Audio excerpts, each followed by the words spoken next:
انسان کی یہ ٹریجڈی ہے، یہ المیہ ہے انسان کا. اس کو بھی قرآن مجید کی ایک سورت میں قسمیں کھا کر اذا السماء انشقت، اس کے بعد کیا فرمایا؟ یا ایھا الانسان انک کادح الی ربک کدحا فملاقیہ. اے انسان، تیرا المیہ، تیری ٹریجڈی اس سے کہیں بڑھ کر ہے. تجھے صدمے پر صدمے جھیلتے ہوئے، مشقت پر مشقت برداشت کرتے ہوئے ایک روز اپنے رب کے حضور میں بھی کھڑا ہونا ہے، جواب دہی بھی کرنی ہے. اس دن کے حساب سے، اس دن کے احساس سے جو بڑے بڑے ہماری امت کے عظیم جو گلے سرسبد ہیں، ان کا یہ حال آپ نے پڑھا ہوگا. حضرت ابوبکر صدیق رضی اللہ تعالی عنہ وہ ایک عجیب کیف کے عالم میں فرمایا کرتے تھے، کاش میں درختوں پر چہچہاتی ہوئی چڑیا ہوتا جس سے حساب کتاب نہیں ہوگا. کاش کہ میں گھاس کا تنکا ہوتا جو آج ہے اور کل آگ میں جلا دیا جاتا ہے، ختم ہو جاتا، اس سے محاسبہ کوئی نہیں. وہ جس کے احساس سے کہ حضرت عمر جو ہیں اپنے انتقال کے وقت سخت بے چین تھے. ان کے بیٹے حضرت عبداللہ ابن عمر رضی اللہ تعالی عنہما نے ان کا سر جو ہے وہ اپنے زانوں پر رکھ لیا تو کہا نیچے ڈال دو. ایک عجیب بے کلی اور بے چینی. انہوں نے کہا ابا جان آپ کیوں پریشان ہیں؟ آپ تو عشرہ مبشرہ میں سے ہیں، آپ کو تو اللہ تعالیٰ نے جنت کی بشارت حضور کے ذریعے سے اس دنیا میں دی.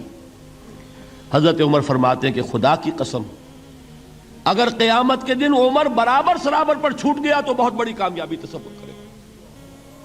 یہ احساس جن کو ہوتا ہے. حضرت علی کا حال کیا ہوتا ہے؟ ابھی جو آپ نے حافظ صاحب سے سنا، یہ حضرت علی کا معاملہ ہے کہ ایک تیر پیوست ہو گیا تھا، کسی طرح نکل نہیں رہا تھا. حضرت علی نے فرمایا کہ اچھا چھوڑو مجھے، میں نماز کی نیت باندھتا ہوں. نماز کی نیت پڑھتے تھے تو لرزتے تھے، کانپتے تھے. کس کے سامنے کھڑا ہوں اور کس کے سامنے مجھے ایک دن جواب دہی کے لیے کھڑا ہونا ہوگا. لن تزولا قدم ابن آدم، حضور نے خبر دی ہے ابن آدم کے قدم ہل نہیں سکیں گے. جیسے مجرم کھڑا ہوتا ہے کٹہرے کے اندر، اس کٹہرے میں سے ہل نہیں سکو گے حتی یسأل عن خمس، جب تک کہ 5 چیزوں کا حساب نہ لے لیا جائے. وہ 5 چیزیں کیا ہیں؟ کان کھول کر سنیے. عن عمرہ فیما افناہ، عمر کا حساب دو. یہ 80 برس اور 70 برس ہم نے تمہیں دنیا میں دیے، کہاں ضائع کیے. وعن شبابہ فیما ابلاہ، اور خاص طور پر جوانی کا دور، امنگوں کے دن، ولولے ہوتے ہیں، قوت ہوتی ہے، توانائی ہوتی ہے، آدمی چلتے ہوئے زمین پر پاؤں مارتا ہے، قوت جو ہے وہ اپنا اظہار چاہتی ہے. یہ جوانی کہاں گلائی؟ حساب دو، ایک ایک لمحے کا حساب دو. وَعَن مَالِهِ مِنْ أَيْنَ اكْتَسَبَهُ وَفِيمَا أَنْفَقَهُ، ایک ایک پائی کا حساب دو. مال کا کہاں سے کمایا تھا، حلال سے کہ حرام سے، اور کہاں خرچ کیا تھا، گل چھروں میں، عیاشیوں میں، یا نیکی کے کاموں میں، ادائے حقوق میں، اللہ کے دین کے لیے. 4 سوال ہو گئے. 2 زندگی کے بارے میں، ایک زندگی پوری بحیثیت مجموعی کہاں کس کام میں لگائی، اور خاص طور پر شباب کا دور کہاں لگایا.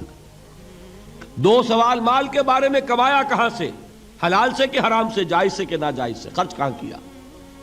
اور آخری سوال وعما عمل فیما علم، جو علم حاصل کیا تھا اس میں عمل کتنا کیا. علم کے انبار لگاتے چلے گئے اور عمل کے آغاز کی بھی نوبت نہ آئی. یہ علم جو ہے یہ اس روز سب سے بڑا وبال بن جائے گا انسان. اتنا علم اور عمل کچھ نہیں، بجائے کہ کریڈٹ کا ذریعہ بنے یہ الٹا ڈیبٹ کا کھاتا بن جائے گا.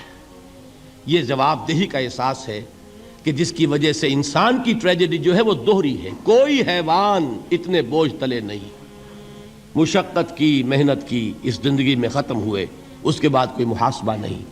اس کو بھی غالب نے خوب کہا ہے کہ اب تو گھبرا کے یہ کہتے ہیں کہ مر جائیں گے، اور مر کے بھی چین نہ پایا تو کدھر جائیں گے.